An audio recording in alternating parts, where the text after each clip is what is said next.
இப்போ 2 நாளைக்கு முன்னாடி ஆந்திராவிலேருந்து சென்னைக்குள்ளே வரக்கூடிய வழியில் இருக்கக்கூடிய அந்த டோல் பிளாசா பக்கத்தில் போலீஸார் வந்து வெஹிக்கிள் செக் பண்ணுறாங்க. இந்த மத்திய போதைப்பொருள் தடுப்பு பிரிவுக்கு ஒரு இன்ஃபர்மேஷன் கிடச்சிருக்கு. ஆந்திராவிலேருந்து இந்த பக்கமாக கஞ்சா கடத்தி வரப்படுகிறது அப்படிங்கிற ஒரு தகவல் வந்து அப்போது ஒரு மினி கண்டெய்னர் லாரி ஆந்திராவிலேருந்து இங்கே வருது. அதை இவங்க நிறுத்தி செக் பண்ணுறாங்க. அதில் வந்து மிளகா மூட்டைகள் வந்து அடிக்கிறது. அந்த மிளகா மூட்டையை கம்ப்ளீட்டாக எல்லாத்தையும் செக் பண்ணுறாங்க. செக் பண்ணால் அந்த மிளகா மூட்டைக்கு இடையில் 396 பாக்கெட்டுகளில் கிட்டத்தட்ட 848 கிலோ கஞ்சா. 2019ஆம் ஆண்டு வெளியான கடமான் பாறை அப்படிங்கிற ஒரு படத்தில் ஹீரோவை நடித்த அலிகான் துக்ளக் அப்படிங்கிற ஒரு மெயினில் அதாவது முக்கியமான முகம் தெரிந்த நபர் ஒரு சினிமாவில் கதாநாயகன் நடித்தவர். இதோட மேலும் ஒரு விவரம் என்னென்னா, அவர் வந்து மன்சூர் அலிகான் அப்படிங்கிற ஒரு சினிமா நடிகர் இருக்கார் இல்லையா, அவரோட மகன். தமிழ்நாட்டுக்கு கஞ்சா மேக்சிமம் வர்றது எந்த பக்கம் இருந்ததுன்னா OTA பார்டர் அப்படின்னு சொல்லுவாங்க. ஒரிசா, ஆந்திரா, தெலுங்கானா இந்த 3 ஸ்டேட்டோட ஒரு ஜங்ஷனான இடத்துல 3 ஸ்டேட்டும் சந்திக்கக்கூடிய ஒரு இடத்துல தான் கஞ்சா வந்து பயிரிடப்படுது.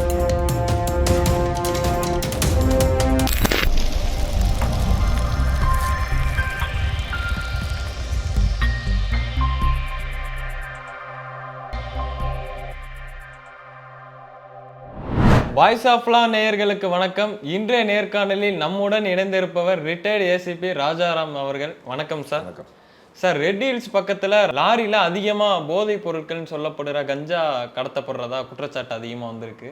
அதை பற்றி கொஞ்சம் சொல்லுங்கள் சார். அதாவது தமிழ்நாட்டில் இப்போ வந்து போதைப் பொருட்கள் இடமாட்டம் அதிகமாகிட்டு இருக்கு.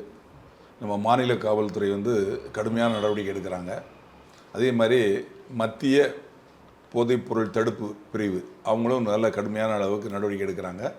ஆனாலும் அதையும் மீறி நிறைய நடமாட்டம் இருக்குது. இந்த வழியாக டிரான்ஸ்போர்ட் ஆகுது, அதே மாதிரி இங்கேயே விற்பனையும் ஆகுது. இப்போது 2 நாளைக்கு முன்னாடி நம்ம ஆந்திராவிலேருந்து சென்னைக்குள்ளே வரக்கூடிய வழியில் இருக்கக்கூடிய ரெட் ஹில்ஸ், அங்கே நல்லூர் செக் போஸ்ட்னு ஒரு இது இருக்குது, அதாவது டோல் பிளாசா. அந்த டோல் பிளாசா பக்கத்தில் போலீஸார் வந்து வெஹிக்கிள் செக் பண்ணுறாங்க. இந்த மத்திய போதைப்பொருள் தடுப்பு பிரிவுக்கு ஒரு இன்ஃபர்மேஷன் கிடச்சிருக்கு. ஆந்திராவிலேருந்து இந்த பக்கமாக கஞ்சா கடத்தி வரப்படுகிறது அப்படிங்கிற ஒரு தகவல் வந்து அதோட சென்னை மண்டல இயக்குனர் அவங்க அரவிந்தன் IPS அவர்களுக்கு ஒரு இன்ஃபர்மேஷன் கிடைக்குது. அவர் வந்து அவங்க டீம் அனுப்பிச்சு அந்த இடத்துல வெஹிக்கிள் செக் பண்ண சொல்கிறாங்க. அப்போது ஒரு மினி கண்டெய்னர் லாரி ஆந்திராவிலேருந்து இங்கே வருது. அதை இவங்க நிறுத்தி செக் பண்ணுறாங்க. அதை நிறுத்தி செக் பண்ணால் அதில் வந்து மிளகா மூட்டைகள் வந்து அடுக்கி வச்சுக்கிட்டு. அதில் 3 பேர் இருக்காங்க. திருச்சியை சேர்ந்த சிவஞானம்னு ஒருத்தர், திருவண்ணாமலையை சேர்ந்த பார்த்தசாரதின்னு ஒருத்தர், திண்டுக்கல்லை சேர்ந்த தினேஷ் ஆகிய 3 பேர் அந்த வண்டியில் இருக்காங்க. அவங்கள கேட்டப்போ அவங்க சொல்கிறாங்க, மிளகா மூட்டை எடுத்துகிட்டு போகிறோம் சார் அப்படிங்கிறாங்க. உடனே காவல்துறை வந்து அந்த மிளகா மூட்டையை கம்ப்ளீட்டாக எல்லாத்தையும் செக் பண்ணுறாங்க. செக் பண்ணால் அந்த மிளகா மூட்டைக்கு இடையில் 396 பாக்கெட்டுகளில் கிட்டத்தட்ட 848 கிலோ கஞ்சா மறைச்சி வைக்கப்பட்டு அங்கேருந்து இங்கே வந்து கடத்தப்பட்டு வந்துக்கிட்டு இருக்கு. அந்த லாரியில் இருந்து அதை கைப்பற்றுறாங்க. 848 கிலோ கஞ்சா, அது 396 பாக்கெட்டில் இருக்குது. அதோட ஒர்த்து என்னென்னா 4,4 கோடி உள்ள கஞ்சா வந்து கடத்தப்பட்டு உள்ளே வருது. இந்த 3 பேரையும் காவல்துறை முறையாக விசாரிக்கிறாங்க.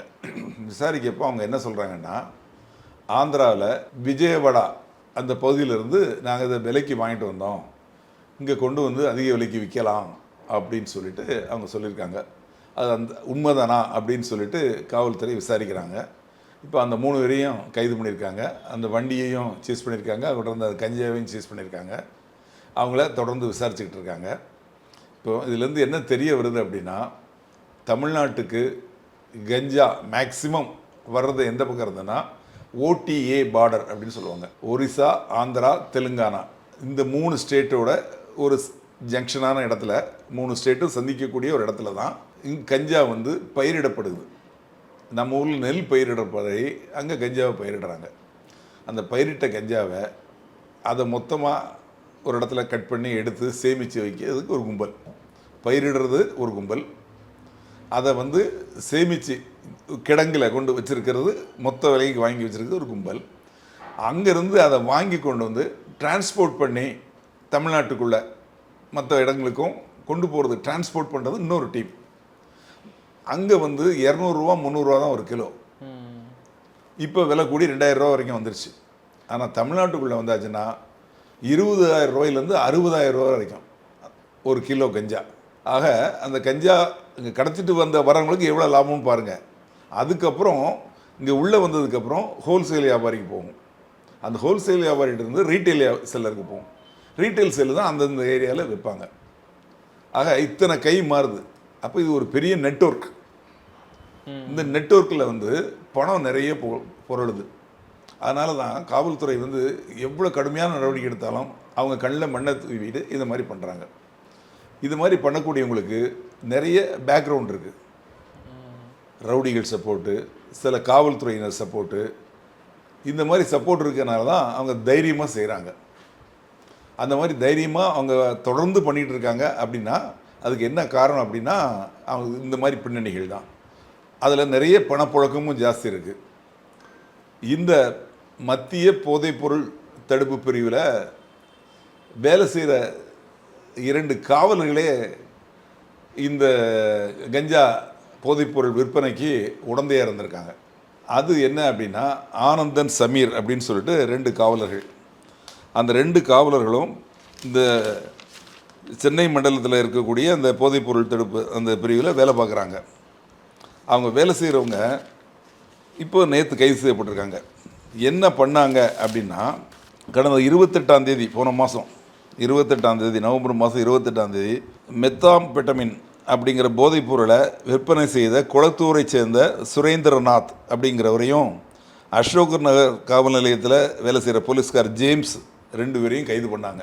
அவங்க 2 பேரையும் கைது பண்ணி விசாரிக்கிறப்போ அவங்களுக்கு இந்த போதைப்பொருளை பெங்களூர்லேருந்து நைஜீரியா நாட்டை சேர்ந்த ஒருத்தர் மூலமாக இங்கே வந்திருக்கு அப்படின்னு தெரிய வந்தது. எப்படி இவங்களுக்கு நேரடியாக அங்கே பழக்கம் அப்படின்னு பார்த்தா, இந்த ஆனந்தன்கிற போலீஸ்காரரும் சமீருங்கிற போலீஸ்கார் 2 பேரும் வந்து போதைப்பொருள் மத்திய போதைப்பொருள் தடுப்பு பிரிவில் வேலை செய்கிறாங்க. அவங்க வந்து அந்த நைஜீரியாக்காரர்களோட பழக்கம் வச்சு அந்த அவங்க மீன்ஸில் அங்கேருந்து இந்த போதைப்பொருள் இங்கே வந்திருக்கு. அவங்களோட வங்கி அக்கௌண்ட்டை செக் பண்ணி பார்த்தா லட்சக்கணக்கில் கோடிக்கணக்கில் பணம் வந்து புரண்டிருக்குது, தெரிய வந்தது. ஆமாம். இப்போ அதனால் ஏற்கனவே ஒரு காவலரை அரெஸ்ட் பண்ணிட்டாங்க 28ஆம் தேதி போன மாதம். இப்போது இவர் இந்த 2 ஆனந்தன் அண்ட் சமீர் இந்த 2 காவலரையும் அரெஸ்ட் பண்ணி ரிமாண்ட் பண்ணியிருக்காங்க. இப்போ அதை விசாரிச்சுட்டு இருக்காங்க. ஆக எந்த போதைப்பொருள் அதாவது தமிழ்நாடு அந்த இளைஞர்கள் கெட்டு போகிறாங்களோ அதை தடுக்க வேண்டிய பொறுப்பில் இருக்கக்கூடிய காவல்துறை ஒரு நல்ல காரியம் பண்ணியிருக்காங்க. அந்த 848 கிலோ கஞ்சாவை பிடிச்சாங்க, நல்ல விஷயம். ஆனால் சில காவல்துறை கருப்பாடுகளும் இதுக்கு துணையாக இருக்கிறாங்க. ஏற்கனவே இங்கே சென்னையில் வந்து 3 ஏசி 30 அதர் ரேங்க்ஸ் இது மாதிரி வந்து இந்த போதைப்பொருள் விற்கிறவங்களுக்கு துணை போகிறாங்கன்னு சொல்லி அவங்களெல்லாம் கொஞ்ச நாளைக்கு முன்னாடி மாற்றினாங்க. அதே மாதிரி காவல்துறையில் இது மாதிரி போதைப்பொருள் விற்கிறவங்களுக்கு சப்போர்ட்டாக இருக்கவங்களோட லிஸ்டெல்லாம் வந்து நுண்ணறிவு பிரிவு, அதாவது உளவு பிரிவுன்னு சொல்லுவாங்க இல்லையா, அந்த உளவு பிரிவு வந்து ரிப்போர்ட் கொடுத்துருக்காங்க அரசுக்கு. அரசு இப்போ அவங்க பேர்ல நடவடிக்கை எடுப்பாங்க. இப்போ இது போக இன்னொரு விஷயம் என்ன அப்படின்னா, கல்லூரி மாணவர்கள் இந்த போதைப்பொருள் விற்று ஜே நகரில் கடந்த மாதம் கைதானாங்க, கடந்த மாத துவக்கத்தில். அப்புறம் அவங்கள விசாரிக்க ஆரம்பித்தா எல்எஸ்டி மாத்திரை, இந்த எல்எஸ்டி போதை ஸ்டாம்ப்பு, இந்த மாதிரி போதைப் பொருள்கள் இதெல்லாம் இவங்க கல்லூரி மாணவர்கள் பயன்படுத்துகிறாங்க, கல்லூரி மாணவர்கள் விற்கிறாங்க. அதில் ஒரு 4 பேரை முதல்ல கைது பண்ணாங்க. கைது பண்ணி அவங்கள விசாரிக்கையில் இன்றைக்கி ஒரு 7-8 பேரை கைது பண்ணியிருக்காங்க. இவங்ககிட்டேருந்து அந்த உயர்ந்த ரக கஞ்சா, இந்த போதை மாத்திரைகள் இதெல்லாம் வாங்கி பயன்படுத்திய சிலரை அழைச்சி விசாரிச்சிருக்காங்க. இவங்க சொன்ன வாக்குமூலத்தின்படி அவங்களும் ஒத்துக்கிட்டாங்க. அவங்க வாங்கி அதை பயன்படுத்ததாக சொன்னாங்க. அவங்க பயன்படுத்துகிற உண்மையானு சொல்லி அவங்கள மெடிக்கல் அனுப்பிச்சு மெடிக்கல் ரிப்போர்ட் வாங்கினாங்க. அவங்க அந்த பொருளெல்லாம் பயன்படுத்தினா அவங்களும் ஒத்துக்கிட்டாங்க. அவங்கள மெடிக்கல் ரிப்போர்ட்லேயும் அது தெரிய வருது. அதில் மெயினான நபர் யார் அப்படின்னா 2019ஆம் ஆண்டு வெளியான கடமான் பாறை அப்படிங்கிற ஒரு படத்தில் ஹீரோவாக நடித்த அலிகான் துக்ளக் அப்படிங்கிறவர் மெயினில், அதாவது முக்கியமான, அதாவது முகம் தெரிந்த நபர், ஒரு சினிமாவில் கதாநாயகர் நடித்தவர். இதோட மேலும் ஒரு விவரம் என்னென்னா, அவர் வந்து மன்சூர் அலிகான் அப்படிங்கிற ஒரு சினிமா நடிகர் இருக்கார் இல்லையா, அவரோட மகன். கேப்டன் பிரபாகரன் அப்படிங்கிற படத்தில் தான் அறிமுகமாகி பெரிய லெவலில் இதாகி இன்றைக்கி வரைக்கும் அரசியல்லையும் சரி சினிமாவிலையும் ரொம்ப ஃபேமஸாக இருக்கவர் மன்சூர் அலிகான். அவரோட பையன் இவர், 24 வயசு ஆகுது. இவரும் இதில் சம்மந்தப்பட்டு இவரையும் கைது பண்ணி இன்றைக்கி அவர் கூட 7 பேரையும் சேர்த்து இன்றைக்கி ரிமாண்ட் பண்ணியிருக்காங்க. அவங்க புழல் ஜெயிலில் இருக்காங்க. எதுக்காக சொல்ல வரேன் அப்படின்னா, இளைஞர்கள் எப்படி கெட்டு போயிட்டு இருக்காங்க, காவல்துறை என்ன நடவடிக்கை எடுக்கிறாங்கிறத வந்து அந்த மினி கண்டெய்னர் லாரியை பிடிச்சது அதை பார்க்குறோம். அதில் சில காவல்துறை கற்பாடுகள் சம்மந்தப்பட்டு அப்புறம் கைதானது அதை 2வது பார்த்தோம்.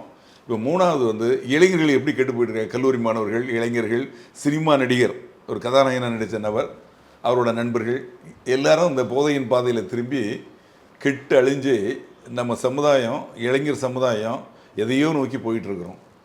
நிச்சயமாக இந்த போதையின் பாதையிலிருந்து இளைஞர்கள் திருத்தி கொண்டு வரப்படணும். அதுக்கு அரசாங்கம் நடவடிக்கை கடுமையாக எடுக்கணும். இதுக்கு சம்மந்தப்பட்டவங்க யாராக இருந்தாலும் அவங்க மேலே கடுமையான நடவடிக்கை எடுக்கணும். கடுமையான நடவடிக்கை எடுத்தால்தான் இது ஒழியும். ஏன்னா அதிக இளைஞர்களை கொண்ட தமிழ்நாடு இந்த மாதிரி போதையின் பாதையில் போனால் வருங்கால தமிழர்கள் எப்படி இருப்பாங்க, தமிழகத்தோட நிலைமை என்ன ஆகும் அப்படிங்கிறது யோசிங்க. இதை பார்க்கக்கூடிய நேயர்களே, உங்கள் வீட்டில் இருக்க இளைஞர்களை என்ன பண்ணுறாங்க, யார் கூட பழகுறாங்க, இந்த மாதிரி அவங்களுக்கு பழக்கங்கள் இருக்கா அப்படிங்கிறத கண்காணிங்க. நீங்கள் வசிக்கக்கூடிய ஏரியாவில் இது மாதிரி தவறுகள் நடக்குதா அப்படிங்கிறதையும் தெரிஞ்சு காவல்துறைக்கு தெரியப்படுத்துங்க. உங்கள் வீட்டில் இருக்கக்கூடிய பள்ளி குழந்தைகள், கல்லூரி குழந்தைகள் இந்த மாதிரி பழக்கத்துக்கு ஆளாகிறாங்களா, என்ன பண்ணுறாங்க அப்படிங்கிறதையும் கொஞ்சம் வாட்ச் பண்ணுங்கள். உங்கள் குழந்தைகள் நல்லா இருக்கணும், வீடு நல்லா இருக்கணும், நாடு நல்லா இருக்கிறதுக்கு நிச்சயமாக இதை நீங்கள் செய்வீங்கன்னு நம்புகிறேன். நன்றி, வணக்கம்.